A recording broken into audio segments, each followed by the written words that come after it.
We'll get going. Hey now, and how are you doing? Want to welcome you to the next episode of Peace, Love, and Bring a Bat. Man, we're definitely bringing a bat today. We're bringing on my friend Holly, who's going to talk to us about transformational leadership. And, she does so much. She has an incredible story, and I can't wait to hear about it from Holly. How are you doing today, Holly? I'm great, David. How are you?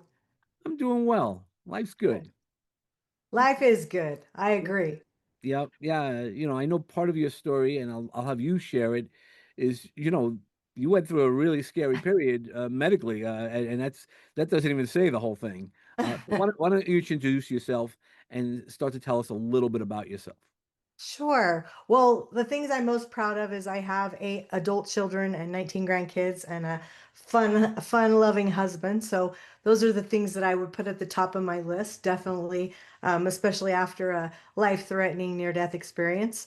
I grew up as an entrepreneur from entrepreneur parents, started my own stuff about 12, 13 years old, and just always had 3 different businesses usually going at a time and not much stopped. I just kind of enjoy change. I embrace that more than others, and I'm on my 12th startup company, and that's only because I'd have maybe sometimes 3 and 4 at a time. So, because I had some for 20 years, several for 20 years or more. So, that's kind of like what happened before, life before, a little craziness, raising a bunch of teenagers at once, and we survived. So anybody can survive.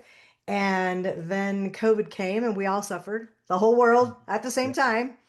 And I guess I feel like I just suffered a little bit more than most because I had a 70-day stay in the hospital and I was intubated 2 times, had trachea, sepsis, other infections, and every drug out there in my body. And I'm super holistic. So, that was a miracle. There's a whole bunch of miracles to my story. I put my book out about everything and my near-death experiences last fall on 11/11 because 1111 was part of my story and the day I got out of the hospital. So that was kind of a significant day. And Sure. um, yeah, it's like when you face death and cross over that side, and then I didn't get a choice to come back or not. I got sent back is how I say it, with a mission. And I wouldn't have come back, honestly. And I tell people that a lot. If you've lost loved ones and they got to choose, it wasn't because they didn't choose you. It's because where you go is so amazing that why would you ever come back to this? Sure. Yeah, no, Anyway, I understand that. I also had an episode, but I'd love to hear about your episode, sure. because that's really, the things that change us, and that's what I want to hear about is your change. My date wasn't 11/11, but it was 5/11. That's I call that my Phoenix Day, and I just celebrated it. And it's the day that I really started getting up. But that was since then I had so many other days that I mean I attempted suicide 6 years ago, Mm, and going through that, and that's when I was told it's not my time and then I need to go back and tell my story. And through that, the last 6 years, it was always good before then. Just some hiccups, obviously, and but the past 6 years, I've been telling my story and telling stories like yourself, of people like yourself. So I'd love to hear more about your story and hear your one, November 11th story. yeah. Well, that's the day I got out. That was the beginning of a long journey of health. I was perfectly healthy walking in the hospital. Well, no, I wasn't. I was very, very sick. But I mean, before prior to that, I wasn't on any medications and they didn't even have one hospital record on me, like nothing for a Mm, baseline.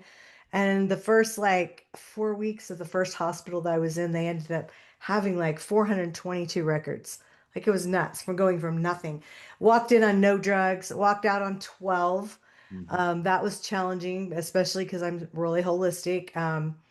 My husband couldn't be in charge of my care because I got COVID at a conference, came home, and a couple days later tested. He was about 2 days behind me. He didn't get hospitalized, but he had blood clots and he is on oxygen.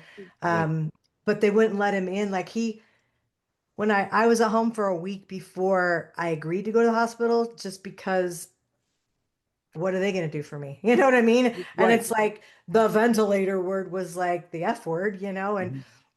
we all just thought, back then it's like you go on that, you're done. And Yeah. so I was home for a week, woke up about 5:30 in the morning and just said, we got to get to the hospital now. I couldn't breathe. I felt like I had an elephant on my chest. I mean, I'd already been home, for a week fighting it. Mhm. And we were actually in an RV, so in very tight quarters. People were just leaving, family were just leaving food out on our steps. We had sold our home and we had one under contract. So we were just having a little fun little, RV journey. We were at my dad's house. It wasn't roughing it. It was like staying at a spa. But just saying, we were in this little tiny, But yeah, but it's at a time, and you were stuck in the RV. No matter how yeah, it big was your like house 150 is. square feet, Yeah. it's just I, I didn't even care. I don't even hardly remember that week because I was so sick. And so he took us to the hospital. I don't know how he got us there because he was so sick. And we didn't even think about calling an ambulance. We had insurance. We just didn't think about it because I think we were so concerned about giving it to anyone. We didn't want Mm. anyone feeling like we were. And he said he dropped me off at the ER and went to go park. And he said, by the time I came back in, I mean, we know how slow the ER is, right? Yeah. He said, by the time I got back in there, they already had you on the way to the intensive care, like that fast. Wow. My oxygen was at 63. They said I only had probably a few hours because my everything was just starting to shut down. Surprisingly, they did not intubate me for the first time for 4 days. And I keep forgetting to ask my twin sisters. I could have one person with me every 24 hours. Another miracle because so many people died alone. I think I Mm. would have died if I wouldn't have had their support and help and a little assistance to the medical staff because they were so overwhelmed at the time. There were like two floors. It was the Delta version, which I think is still the far worst one that they had. Um, anyway, it was just like half the people were dying in there. It was nuts. And so I had them there. I don't know if I was refusing or what, but my husband just put kind of my care in their hands because he couldn't make any decisions, and just said, we trust you. And my brother-in-law was um, oh, what do you call those? Pharmaceutical rep, so he had been in the medical industry around that for many years and had a little more of a grip on it, which is opposite thinking of my thinking being holistic. So that's who I had making my decisions. So my daughter got involved about 10 days in, and she is really holistic. And she was just a little freaked out when I was on my last dose of remdesivir, Hmm. which I call when death is near. Hmm. So I was on my last dose of that. So I feel like I just like cheated death so many times because I got sepsis in there. I had intubation twice. And then I had the trachea. And so it was a long recovery. I mean, it was a hard year and a half, really, till I could really do a lot. Sure. And yeah, just wild. But I had some out of body experiences, lots of those. I had a spiritual transformative experience, so they call that a STE, and Mhm. then I had a NDE, near death experience, and I wouldn't trade those for nothing. Like I feel like to know your why, like I feel like I mean God's my higher power, whoever that is for anyone else, I respect. But for me, it was like God handed me a life Bible with the ending written and some specific instructions. And I just have to fill in all the in between pages. And who gets that? Like, I feel so blessed because it's kind of like if you do this, this, and this, I already know the ending. And I mean, that's pretty amazing, I think. So every day is just like working towards that ending. And we all have an ending. Yeah, right. And we don't always know what our ending is, but we know what we work for. And that's, that's the incredible part is the gifts that you get if you take it. A lot of people live as a victim Yeah. and, and like, oh, this happened to me. And Hmm. where, it sounds like you are very similar to me in that this happened to me, but I learned XYZ from it. Yeah. And I changed it to it happened for me, Yep, not to me. correct. Every day, my motto was better's better.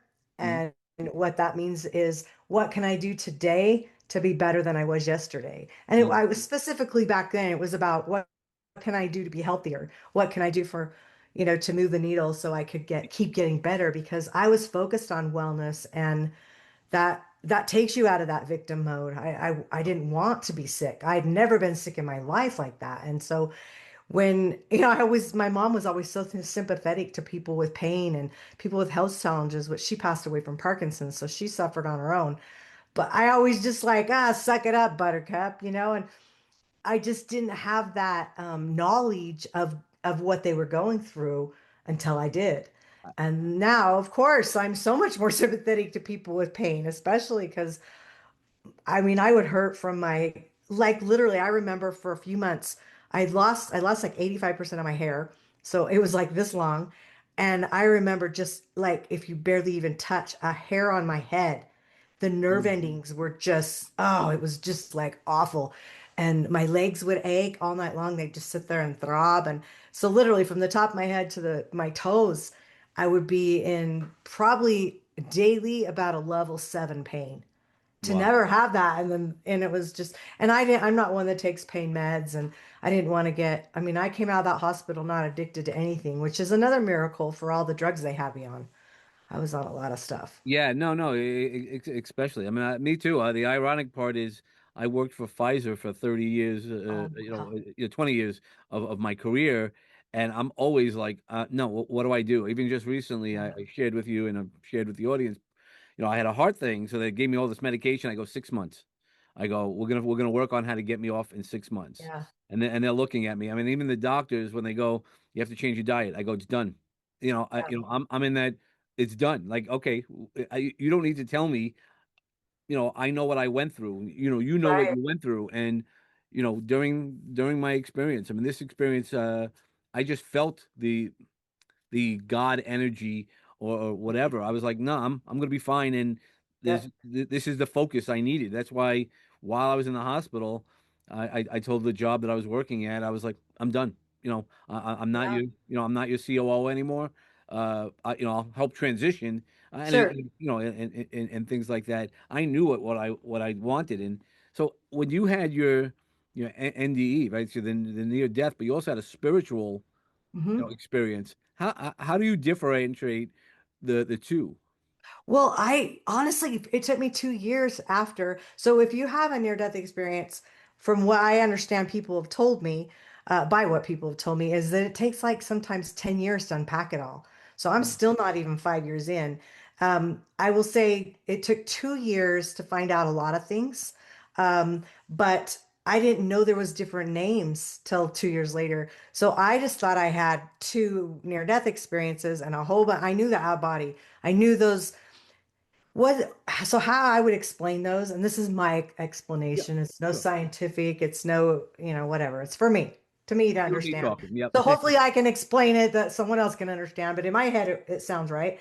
So the out of body is like astral traveling. It's like you're leaving to go somewhere else, And so I would have all these experiences. Ironically, on a lot of those, I would go only about 15 minutes away from where I live right now, which was like an hour and 15 minutes from where I lived at the time. And a little tiny town called Parowan, Utah. Found out that the house I was going to all the time was an old pioneer home. And this is a little teeny town. And now the city owns it and it's a museum. So you can tour it, which I have, which was creepy. And they had remodeled it a couple times. And so I knew I had been there and I knew it was some relative of mine, but I didn't know for sure. When I did the research later, it was my great great great grandfather's home, which I also found out he didn't live there a lot. So like a lot of the freaky things that were going on, probably had nothing to do with him.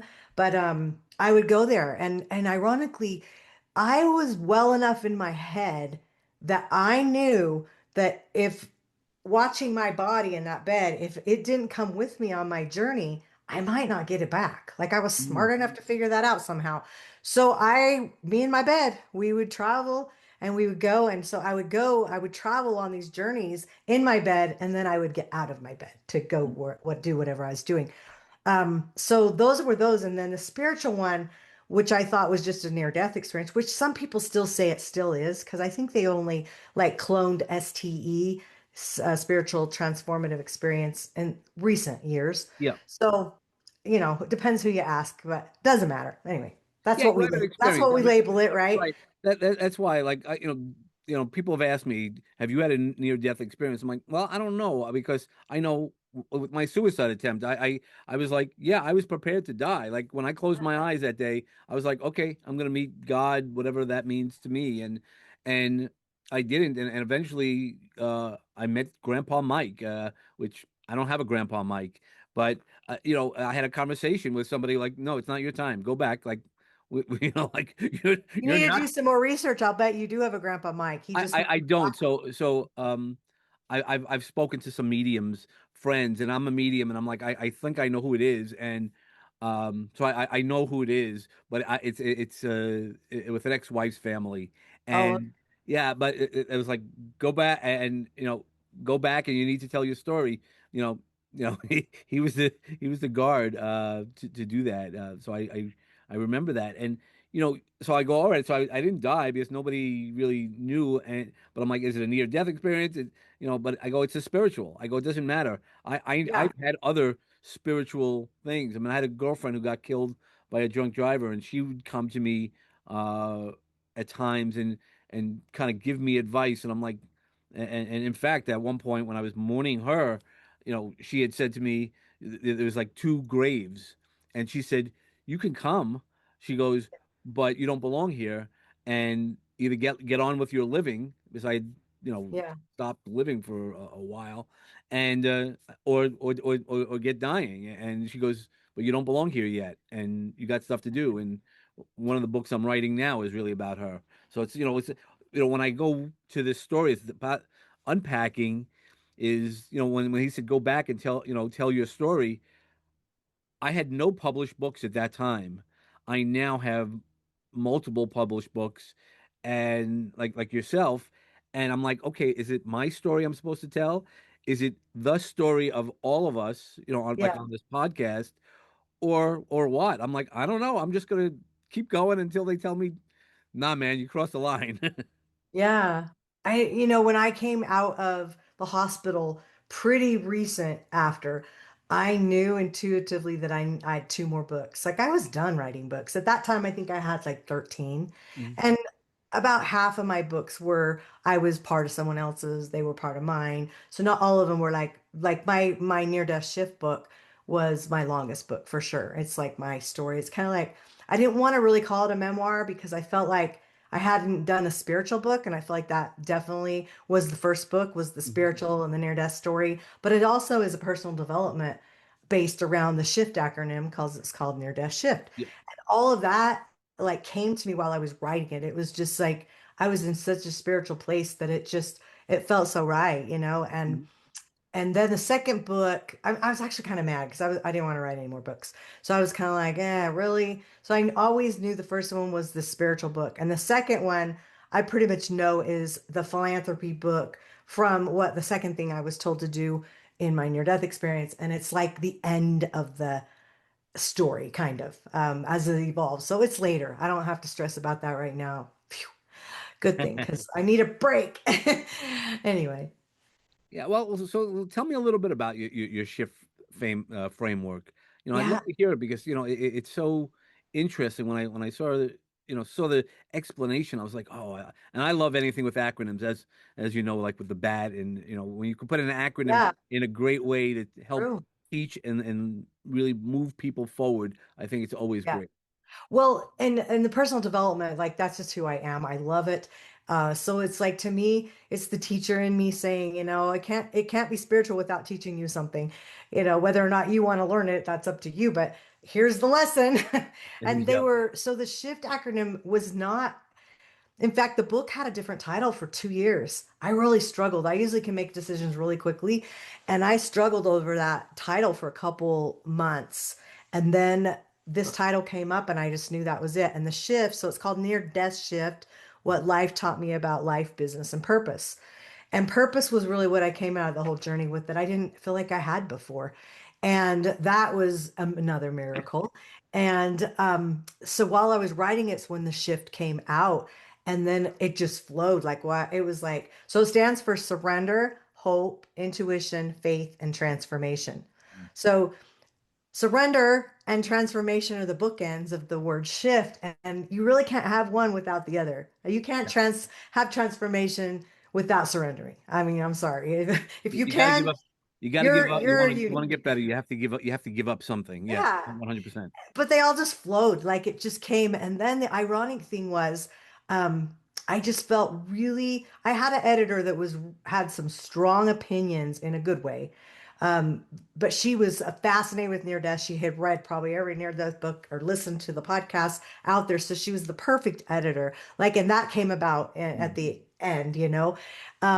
But she had some strong opinions on how to do things in it. And it was like I had to stand really in my power and say, no, like there were things that I knew had to happen. And I knew she didn't really agree, but it was kind of like, and I didn't really care. I was like, nope, nope, nope. And it felt good to have that clarity that no. And I think later she like saw it because it's like every time I would change something, she wouldn't like it.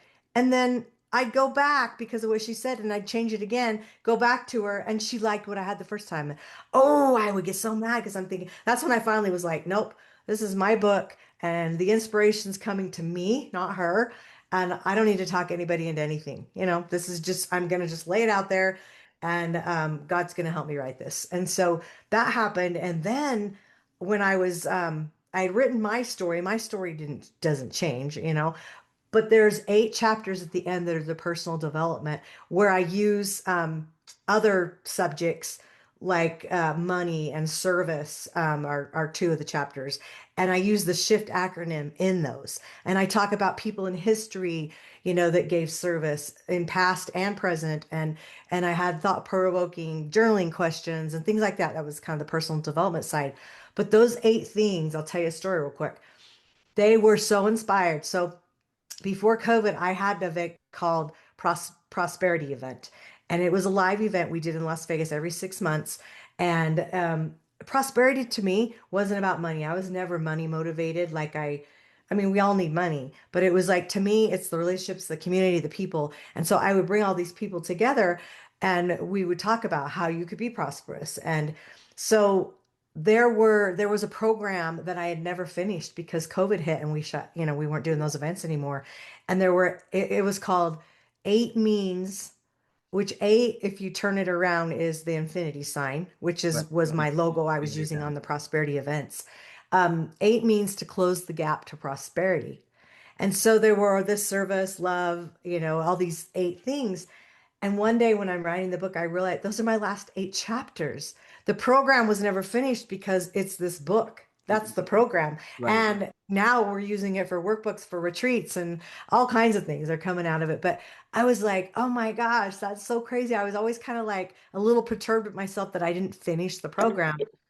Now I did. Well, So right. It yeah, comes to you, I mean, again, with the alignment, like for me, I started a book 20 years ago and I'm finishing up the editing. It was a story, like another fiction book that it just wasn't ready. And now I'm reading it. I'm diving back into the characters. Some of the language obviously has changed for me. I grew. So just, doing some rewrites, but I'm like, yep, now is when the book had to come out. yes, And there's so, I've gotten other books since then. I've always wanted to do it, and that's what you have to know as an author. And when I work with authors, I'm like, tell me the book that you want, not what I want to do. And, yep, and I just had that conversation this morning with a client, and I go, "You're pushing this book." I go, I give suggestions, and we have modified some things, but I go, I now know why it has to go exactly the way you wanted to do. One, it's your book, and I yeah, think there's a power in that is when we see everything align, that intuitive side when it aligns, everything's not complete till it's complete in our head. And that's how I feel right now with all the things I'm doing. That's why I'm energized every day. yeah. When you're living in purpose, it's easy. Yeah. And another thing that happened while I was writing that book, now this is just in a few short months' time. Like I'd been working out for 2 years, but it probably sat for a year and a half. So those last few months, like I knew it needed to come out on 11/11. There was one of the visions that I was shown in my near-death experience had a tree in it. And when I had the branding done, And they came back and showed me. I said it needed to have a tree. Didn't know why because I didn't remember that part of my NDE for 2 years. A lot of things Okay. happened 2 years later. And I said it needed to have a tree. Came back and it had 11 leaves and 11 roots on the logo. And so I Mm. was like, I never changed one thing. I was like, yep, Yep. that's it. I mean, even my birthday's 1/1. Like I got out of the hospital on 11/11. They're just like so many things that were happening around that. And if you are listening and don't know what that means, just go AI it, what 1/11 means or 1/11, either Yeah, no, way. most of my audience knows what that is. You know, it's Good, good. the angel numbers Yeah, and stuff totally. like that. It's so common now.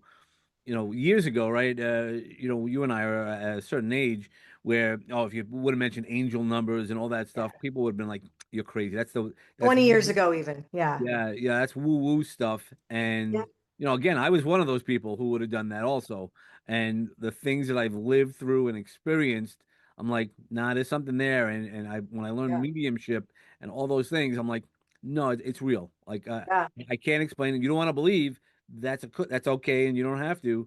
But Right. I know. Most Yeah, definitely. well, so all these things were just happening, but one day I'm in the book. By the way, I want to throw this in there. I would get my edits back, not as much in my story, because my story is my story. That's easy, easy but in those 8 chapters, and I would get the edits back, and it would be like I was reading them for the first time. I mean, that's how much God's hand was in those chapters for me. I feel like, can I say I wrote that? I mean, it was just like that strong. So when people tell me, "Oh my gosh, I couldn't put it down," or I learned so much about that, that was awesome. Yeah, I love hearing that because it's like, oh, good, because I didn't really write it. But while I was doing one day, I'm sitting in my office. And all of a sudden, I got this idea for a new business. I was not expecting. Like, I didn't need another business. I didn't want another business. I was told to directly two things in my business on my retreat company that I had, and then a nonprofit to start. So I was busy. I was fine. Well, I went down the rabbit hole enough to know. So basically, it was an association for the retreat ecosystem. So, an Mm, ecosystem, like the easiest I can explain it is like the National Association of Realtors, NAR. A lot of people are familiar yeah. with that. It's been around 118 years, has 1.5 million members. Well, it's over the whole trade system. It's not just realtors. It's people who, um, I mean, there's title people, there's mortgage people, are It's all cleaning in that companies. system. Like I know, it's the whole Yeah, ecosystem. the whole system. So when you talk about the retreat industry, you're not just talking about retreat leaders, you're talking about service providers and, which include your chefs, Travel massage agents, right? Yeah, therapists, yep. anyone that would help assist. You're talking about venues, you're talking about businesses like attorneys that help with trademarks. And so like it's retreat leader can be any kind of a business.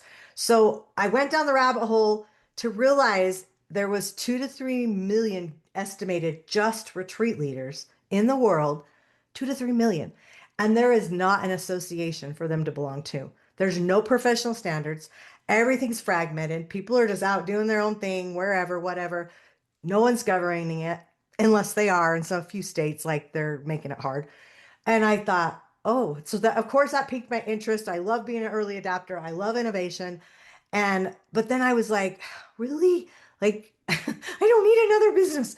So I basically promised God, help me get I'm going to miss my book deadline if I go down this rabbit hole anymore. I am excited. I promise if you help me get 11/11, my date, and the book gets launched, I will give 110, which means all my other business stuff had to stop. So, launched the book, didn't miss my deadline, and in December we incorporated International Retreat Association, and we just launched membership a couple weeks ago. And I'm so excited to where that's going to go because it's going to serve so many people. It's getting them to understand though why you need to be part of something that's bigger and why you need to learn and why we need best practices and ethics and values and so it's a big job, but I was just so excited that there wasn't one. That shocks me. First of all, I kept pinching myself saying, why me? Why me? Because I believe God gives thousands, probably tens of thousands of people the same idea and they don't take action. Yep. And I've talked to people on my leadership council that have said, oh, yeah, I've thought about doing something like that. why didn't you? Okay, I'm glad you didn't because now it's going to happen and now's the time. And that is an industry that is supposed to grow to $363 billion by 2029, Easy. right around the corner. Like Hmm. it's not going anywhere. I have been traveling quite a bit lately and the airports are full. It blows my mind for the economy that we're in that everybody is still out spending money like they have it. It amazes me. It's not going away. People want to Well, travel. I think it's also tied to the pandemic. You know, Yeah. being shut down and where, no matter where you sit on belief system around that, Yep. it's like I'm now not gonna, miss out on something. You don't Yep. know what's gonna happen in the future.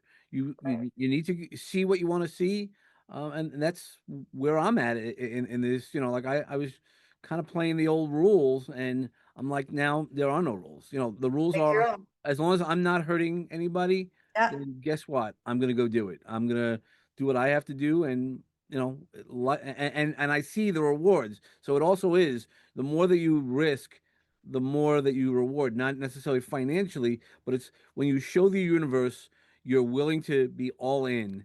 Yeah. Big things happen, and that's Well, the beauty of it. and don't live in lack because I Yeah. think when we live in that, like, my other company was in the retreat industry and we did a concierge service and there's a software company part of it and everything and a real estate part of it. And it's like now I'm looking for all those competitors. Like, come on, let's join this association. And I'll go back to that company. It's still sitting, but I promised I'd give 110. This is where my focus is. And I've always looked at competition as a good thing because I feel like it makes people step up and be better. And Yeah, what's wrong with people 100%. stepping up and being better? Yep. And I'm always like, hey, if you want to work with somebody else, that's Yep. great. Yeah. I'll find my people, and it's the people There's that I enough want for to work with. everyone. Yeah, that's where, the lack a lot of, coaches and a lot of people working. Oh, but if Holly won't work with me, all right, then guess what? Mary will work with me, Peter will work with me, and all these other people. Okay, Yep. don't worry about the lack, or don't worry about the people who aren't, and if you don't fit for everybody. I mean, again, And with don't worry about the paycheck as a coach being attached to that so much 100%, that you can't serve that person at the highest level they need to be served. yeah. Yeah, I'm just working with a prospect now. They're like, "Oh, I can't afford you." I go, "Here, this is what I could do. What I'll do is, if you really want, I'll give you a package, half day instead of 90-day program. You want a half day? Half day. This is what this is what it'll cost me. And can you afford that? Oh, that I can afford. Okay, great. Then let's go. Start there and Yep. get the results, and then you'll get results, make Correct. money. And you You can can always hire come me back to me, more. right?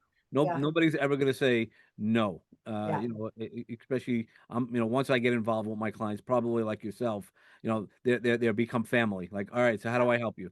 And Yeah. things like that. I say that to retreat leaders. It's like, don't start with an international retreat when you don't know the international laws and how to do a retreat. Start with a day treat where there's no overnight or anything. Start with a night treat and have one night. Start in your own backyard, so to speak, so Yep. that you're not traveling and people don't have those expenses. Just get friends and family and test it out. And then when you figure it out and figure out your niche, then you do an international. 100. But so many people like want to just jump right to the big stuff right away and then they lose their shorts and they wonder why. Yep. Yeah. Baby steps. Okay, so I know I know it's gone like in the blink of an eye, but so now before we end, I want to make sure that I get you, especially with you have so much knowledge, and we didn't even scratch half the surface of what you provide. I'd like you to walk into the magic garden and give one piece of advice, like one seed that we'd like to plant to either grow or they have to think about, and it'll grow within, if they nurture it. Yeah. Okay. I'll give you a big one. So, in my near-death experience, there was another big message that I missed. And how I learned about it was 2 years later. And I had a hypnosis session I'm certified for hypnosis, so I know how it works. And I asked my teacher if he would do it on me for just the near death because knew I was going to write the book and there was some gaps to my story. Not the out of body, I had those and I had the spiritual one, but the near death, I was like, there are some pieces missing. And out of integrity, I wanted to see if I could put those all together. Oh, did I? Be careful what you ask for. You just might get it. So we did this session, and when I was having my life review in my actual near death, um, I only saw good. And when you're in that space, everything's positive, everything is good. And so you don't even think of a negative thought to ask. So later I'm thinking, where I've done plenty of bad stuff, where's the bad? And so when I had this hypnosis session, of course, I had had 2 years to think about all this and think of the questions and things like that. So when we got to that part of the story, there were a bunch of things that were game changers in that whole thing. Um, but the big one was I'm watching the live review and I asked God. I never saw God, but I heard him plain Mhm. as day. I said, "Why am I only seeing the good?"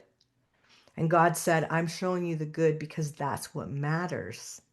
And I thought, wow, okay, that's a God of That's love. powerful. Yeah. And then he said, "And I'm going to give you another message." And I'm going to say, before I tell you the words he said to me, I had been that 2 years, I call it my 2 years of hell. I was not only physically sick. I feel like I was mentally sick too, but I'm financially sick from $1 million hospital. I mean, you name it. I was not in a good place. For 2 years, I cried. I was not a crier. We went through some really hard family things. This is just how I would explain it. It was like taking every bad day you've ever had, timesing it by 100. That's how heavy everything felt every day. I wished I Mm. would have died every day. So I was just coming out of all of that when I had this hypnosis session. I was very inspired to have that done. So I knew that was what. But if I would have remembered these words, it would have shifted all those 2 years of lessons that I needed for the future philanthropy work that I'm going to be doing and am doing. Um, and I wouldn't have been able to get the lessons I needed to like have that knowledge of the purpose for the future. So like it's taken me time to figure all that out. The words were love them where they're at. And I That's thought, wow, yeah, because that takes the judgment out of everything. 100%. And I think that's the message I would say to people if we would just stop and just understand we can't control someone, we can't be them. They're their own people. And if we just love them where they're at, I mean, we've heard love people or love them unconditional, but love them where they're at is just so different. And anyway, that's the message, I guess, from all that long story I would share. No, that was great, and that's exactly it. Is when once you meet, when I worked in the recovery space, you have to meet people where they're at, not where you want them to be. And if it came from God, I'm not going to start, questioning. Um, no, but it's such simple advice. That's why Yeah. whenever I talk about love and unconditional love, anything that, if you put an opinion on it, that's man-made. Love is, God's going to love you no matter what. And I love that as part of your story, you only saw the good because that really reinforces exactly what I just said is Yeah. God's only going to see the good. He knows that we have flaws. He knows, but he still loves us, Right. tremendously. There's no doubt. It's like, you said you have your children and your grandchildren. I don't have to ask you, do you love them? That's the answer is yes. Like, are you happy all the time? With any of them? No, but that doesn't mean you conditionally love them. That, oh, okay, when they do the Right. things I want them to do, and that is so powerful. Thank you so much. Now, Mhm. you did mention about philanthropy, and I can't let that go because one of the things I do is I run a charity called Goons for Good, and we help other charities. So I'd love you to share a little bit about your philanthropy side Yeah. as well. Well, okay. So there's a story behind that too. So let me Let's see if go. I can Yeah, we kind of got sum it time. up. So I was told in my near-death experience that I actually, was present for and remembered the actual, I already knew that part of the story. I was told two things when I came back. I was told to start a nonprofit and I was given the name and it was called Adventure Bucket Wish. And I was not given the mission. So when I came back, I started that. I also incorporated another company that I was told not to. I was going to partner with a company on my software company that wasn't incorporated yet, but it was a concept. It was there. I pitched the day I found out I had COVID, actually. So it was pretty fresh on my Mm. mind. And I was so excited to partner with them because they had a billionaire backer. And I'm thinking, slam dunk. I don't have to raise money, blah, blah, blah. and I was told not to partner with them, and that was the highest and best thing. And so like there's been all these things happen over the last few years that now I know why. But at the time I was bummed, right? Sure. So Yeah. I took both companies. I started the nonprofit. I got the 501(c)(3) in 25 days, which is like unheard of. Incredible. Yeah. And so we went on our way. Well, I decided the mission was going to be for long COVID. I was suffering from long COVID. It was an underserved community. There were 200 symptoms attached to it. There was, oh, I can't even remember the number off the top of my head, how many millions have it. I haven't even checked for a long time. 2 years in, so we have a gala, we have fundraisers. My second year in, about the 2.5 year mark, but about the 2 year mark, I knew something was off. Like I didn't know what. It was fighting. We had a podcast. YouTube would suppress it because if obviously we said the word COVID a lot because it was Right. about long COVID. They would suppress it because it said the word COVID. It was just like pulling teeth, and it was just really challenging. So I took all the fundraisers with my board off of the calendar that year, and I said, let me just keep doing the podcast only right now till I know what we got to do. I don't know what we got to do. One day I'm sitting here and I'm doing a podcast with someone, and it's video, and she's someone suffering with long COVID, and she's telling her story, and all of a sudden I start reliving mine. I couldn't breathe. I felt like I had an elephant on my chest, Mm. and I'm like, what is happening? And all of a sudden I get this huge download. This is not your mission anymore, and this is your last podcast for that, obviously. Yeah. And I was so happy because it was like such a clear answer. Closed everything down that day. I think I ended up posting her podcast on YouTube, but I shut it down. Everything else shut down. I was like so happy. Well, then I got through and I was like, why would God tell me to start this nonprofit and then take it away? So then I kind of went through this like grief stuff. And one of my board members is super spiritual, and she said, "If I remember, you got the mission, but you didn't, or you got the name, but you didn't get the mission." I said, "Yeah, you're right." And she goes, well, we're 2.5 years in to this, which 3 years to your nonprofit's kind of a big deal. She said, so we're 2.5 years in, let's keep the name and change the mission. So that's what we did. And for the last couple of years, we've just left it Adventure Bucket Wish Foundation, changed it to helping women with adversity find their purpose, which was Mm. what I found. Felt so much more aligned, and really didn't do anything with it because I really needed to focus on income producing activities after Yeah. all my stuff. And so we just kind of let it sit, and we just met like a month ago and revamped everything. We even are renaming it now. We'll probably keep the 501(c)(3) under the name I was given and up and until You I'm can do it told as a not to. doing business as you can always. Yeah, Yeah. and then doing visit, and it's RBL Women, which is Rebel Women, Mm. which is Rise, Build, Lead Women, is what it stands for. And it feels so good. And there's not a woman out there that doesn't have adversity, but to help them find their purpose, and we're going to create these programs. So like it's just like exciting now. Um, Interestingly enough, I know that's not my future philanthropy work. Like I know that goes with this retreat association. There's retreats with this. I mean, there's a lot that kind of go Right. hand. It all becomes part of that Yeah, and I culture. know that for now, but my future really is the 2 years of hell that I went through, and things with some grandkids and GCFS and just all the horrible organizations out there that I just want to be a check writer for. I mean, talk about not having money motivate you.